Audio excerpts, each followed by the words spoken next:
ఖైదీ number 150 cinema చేయడానికి ముందు megastar Chiranjeevi ఎందరో దర్శకులతో చర్చలు జరిపాడు. తన రీఎంట్రీ కోసం సరైన కథని, దర్శకుడిని ఎంపిక చేసే పనిలో బిజీ అయ్యాడు. ఈ నేపథ్యంలోనే పూరి జగన్నాథ్ని కలవడం, ఆటో జానీ సినిమా దాదాపు ఓకే అవ్వడం జరిగింది. అయితే సెకండ్ హాఫ్ బాగోలేదని, దాన్ని మరింత ఇంప్రూవ్ చేసుకుని రమ్మని చిరు అతనికి చెప్పారు. అంతే, పూరి అటు నుంచి అటే వెళ్లిపోయాడు. తనకు ఆల్రెడీ ఉన్న కమిట్మెంట్స్ వల్ల ఆ స్టోరీని డెవలప్ చేయలేకపోయాడు. మళ్ళీ చిరుని కలవలేకపోయాడు. దీంతో పూరి తన ప్రాజెక్టులతో బిజీ అవ్వగా చిరు 150వ సినిమా కోసం వినాయక్ సీన్లోకి ఎంటర్ అవ్వడం జరిగింది.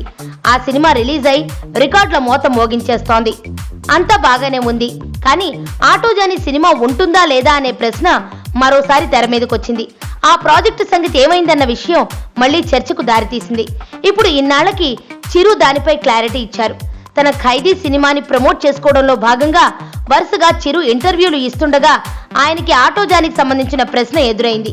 ఈ నేపథ్యంలోనే ఆయన దానిపై స్పందించారు.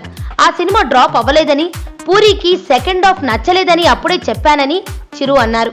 ఇప్పుడు తనను ఖైదీలో చూశాడు కాబట్టి ఎలాంటి మార్పులు తాను కోరుకుంటున్నానో పూరికి అర్థమై ఉంటుందని, తనకు నప్పే విధంగా మార్పులు చేసి ఆ స్క్రిప్ట్ని తీసుకొస్తే తాను చేయడానికి సిద్ధమే అని చిరు అన్నారు.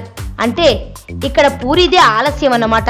ఇంకేముంది, చిరు చెప్పారు కాబట్టి అతను వెంటనే ఆ పనుల్లో బిజీ అయ్యే అవకాశాలున్నాయి. అయితే ఈ ప్రాజెక్టు ఒకవేళ ఫిక్స్ అయితే అది 153వ సినిమా అవుతుంది. ఎందుకంటే అంతకు ముందే చిరు తన 151, 152 సినిమాలను సురేందర్ రెడ్డి, బోయపాటి శ్రీనులతో కమిట్ అయ్యాడు. ఆ తర్వాతే చిరు ఖాళీ అవుతారు.